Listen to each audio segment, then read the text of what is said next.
দিতে হবে না? মোদি মুর্দাবাদ, মোদি মুর্দাবাদ ওদের করলে হয় না।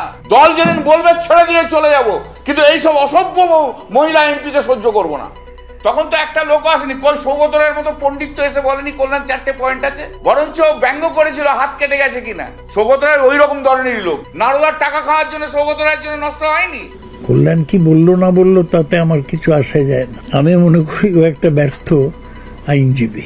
এখন যেটা আমি পরে শুনলাম যে বিজয় চকে নাকি কল্যাণের সাথে মহুয়ার প্রচন্ড ঝগড়া হয়, তাতে মহুয়াকে খুবই খারাপ ভাষা ব্যবহার করে কল্যাণ, প্রায় নাকি মারতে যাচ্ছিল। তখন মহুয়া বলে যে আমি তাহলে পুলিশকে রিপোর্ট করছি। পুলিশকে নাকি বলে যে একে অ্যারেস্ট করো, আমি একজন এমপি, আমায় অপমান করছে। আমি অনেকদিন ধরে মনে করি যে দলের ভিতরের ব্যাপার বাইরে বলা উচিত নয়,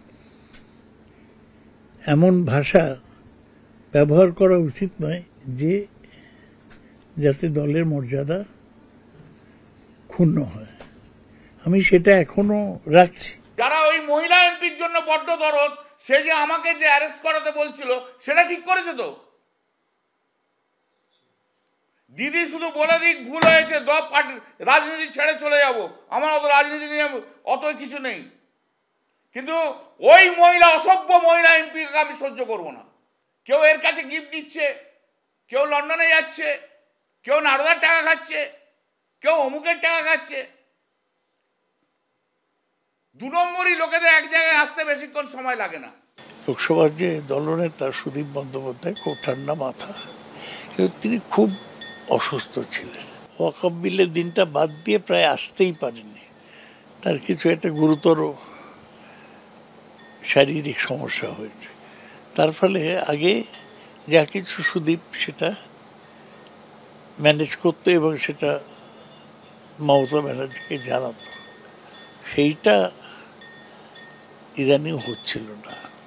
হয়তো কারুর হাতে বেশি ক্ষমতা চলে যায়, তিনি অপব্যবহার করেছেন। আপনার দলেরই মানে সাংসদ? সব তো দলের মধ্যেই ঘটে, অন্য দলে কি ঘটে না? কোন পাওয়ারটা অপব্যবহার করেছে সেটা সৌগত রায়কে তো বলতে হবে। কোন পাওয়ারটা অপব্যবহার করেছে সেটা তো সৌগত রায়কে বলতে হবে। সৌগত রায়কে তো শোনো, আমাদের দলে দিদির ছাড়া দিদি যা বলে তাই হয়। দিদি যা বলেছে সেই অনুযায়ী আমি বলেছি। সুদীপ বন্দ্যোপাধ্যায় তো ওই দিন ওয়াকফ বিলে ছিল, তার আগে আমি সুদীপদাকে ফোন করেছি। সুদীপদা বলেছে না তুমিই বলবে, জিজ্ঞেস করো সুদীপদাকে। 8 মাস ধরে আমি খাটছি ভাই, তখন তো একটা লোক আসেনি, কই সৌগত রায়ের মতো পণ্ডিত তো এসে বলেনি কল্যাণ 4টে পয়েন্ট আছে, বলেছে, বরঞ্চ ব্যঙ্গ করেছিল হাত কেটে গেছে কিনা। সৌগত রায় ওই রকম ধরনেরই লোক। আমি যদি কল্যাণ ব্যক্তিগতভাবে আমার নামে না বলতো তাহলে আমি কিছুই বলতাম না, আমি বলিও নি। এই যে কল্যাণ ওয়াকফের জেপিসির কমিটিতে বোতল ছুঁড়ে মারতে গেল চেয়ারম্যানকে, সেটা নিয়েও বলিনি।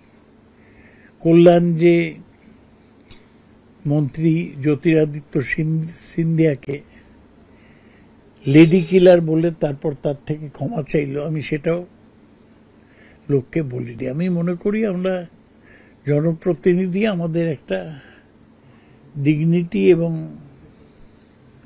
ভদ্রতা রক্ষা করা উচিত। দলের ভাবমূর্তি অনেক কারণে নষ্ট হয়, সৌগত রায়ের জন্য তো নষ্ট হয়েছে। সৌগত রায়ের জন্য নষ্ট হয়নি, নারদার টাকা খাওয়ার জন্য সৌগত রায়ের জন্য নষ্ট হয়নি। এই তো কালো একটা ভিডিও এসছে, তাতে বসে বসে সিগারেট খাচ্ছে একটা মিটিংয়ে, তার জন্য দলের ভাবমূর্তি নষ্ট হয়নি। সৌগত রায়ের জন্য অনেক ভাবমূর্তি নষ্ট হয়েছে। সেদিন তো সৌগত রায় পালিয়ে যেত গো। 2016, 17, 18 কথা ভাবো না, যখন চোর চোর চোর চোর করতো, নারদার একটা যাদের নামে হয়েছে তার একটা এমপি বসে থাকতো, সেই তো আমাকে বসে বসে শুনতে হয়েছে। ভাবমূর্তি নষ্ট তো সৌগত রায়রাই করেছে নারদার থেকে। কল্যাণ কি বললো না বললো তাতে আমার কিছু আসে যায় না। আমি মনে করি ও একটা ব্যর্থ আইনজীবী। কিন্তু আমি সবার জানার জন্য বলতে চাই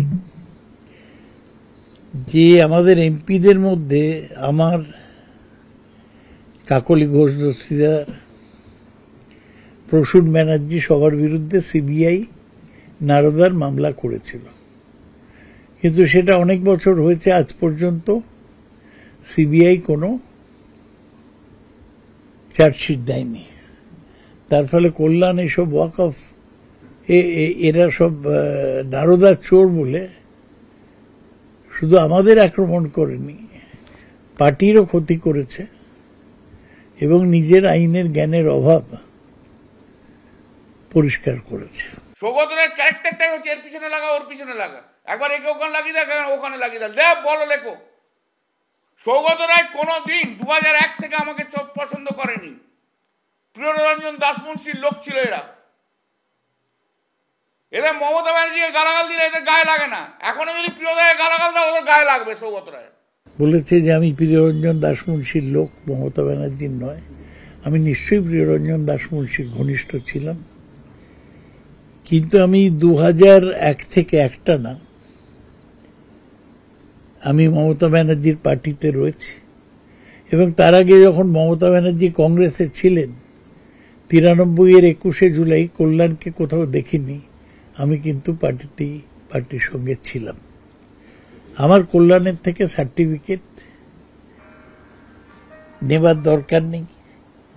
দুর্মুখ, অনিয়ন্ত্রিত একজন মানুষ হিসেবে কল্যাণের মধ্যেই একটা সুনাম অর্জন করেছে। ও সুনাম নিয়ে থাকুক, আমি তো তৃণমূলেই আছি, কিন্তু আমি মনে করি কল্যাণকে সরিয়ে দেওয়া উচিত। এইটা ভিডিওটা আমাদেরই একজন এমপি, যে বাইরে থেকে এসছে, আমাদের প্রদেশের নয়, সেই বাইরের প্রদেশের এমপি সেই ভিডিওটা করে বাজারে ছেড়ে দিয়েছে, এবং এর ব্যাকগ্রাউন্ড একটা রয়েছে। ঠিক তার আগের দিন কীর্তি আজাদ কয়েকজন মহিলা এমপি এবং 2-4 মেল এমপি একটা চিঠিতে সিগনেচার নিয়েছিল। সিগনেচারটা নেওয়ার পর সিগনেচারটা বলেছিল চিঠিতে অ্যাড্রেস টু দি স্পিকার। সেইখানে লিখেছিল যে চিত্তরঞ্জন সন্দেশ একটা দোকান আছে না চিত্তরঞ্জন পার্কে, তার একটা কাউন্টার পার্লামেন্টের ক্যান্টিনে খোলা হোক। যে মুহূর্তে আমি জানতে পেরেছি সঙ্গে সঙ্গে আমি বিরোধিতা করেছি, না এটা হতে পারে না। পার্টি না অন্য কথা, পার্টি উইদাউট কনসেন্ট কে দোকান খুলবে, এটা কি করে হয়? আর আমরা তৃণমূল কংগ্রেস প্রাইভেট ব্যবসাতে কখনো আমরা ইন্টারেস্টেড নই। তখন সে আমাকে বলে না এটা তো আমাদের প্রাইভেট ম্যাটার। আমরা no, it is not a private matter. MP হয়ে এসে জিতে এসছো তৃণমূলের পার্টির সিম্বলে, এখানে সিগনেচার কালেকশন করছো এমপিদের, it's not a private matter. চিঠি জমা দিতে পারেনি, ন্যাচারালি রাগ তো আমার উপর জন্মেইছে। কে জানে কোথায় কার কি কথাবার্তা হয়েছিল, জানি না। একজন এমপি করেছেন, আমার পিছনে যারা ছিল তাদের মধ্যে একজন, দেখে নিও তোমরা। এবং যে এমপি এই সমস্ত পলিটিক্সটা করছে, ইন্টারনাল পলিটিক্স, সেই এমপি বাইরের স্টেট থেকে এসছে এবং অন্য দল থেকে এসছে, এবং অন্য দলের রাজনীতি করতে বলে সেই দল থেকে বিতাড়িত হয়ে গেছিল। কবে 40 বছর আগে বড় ক্রিকেট প্লেয়ার হয়ে গেছিলাম, এখন আর বাজারে কিছু নেই বলে গরম করে খেলবো, তাও হতে পারে না।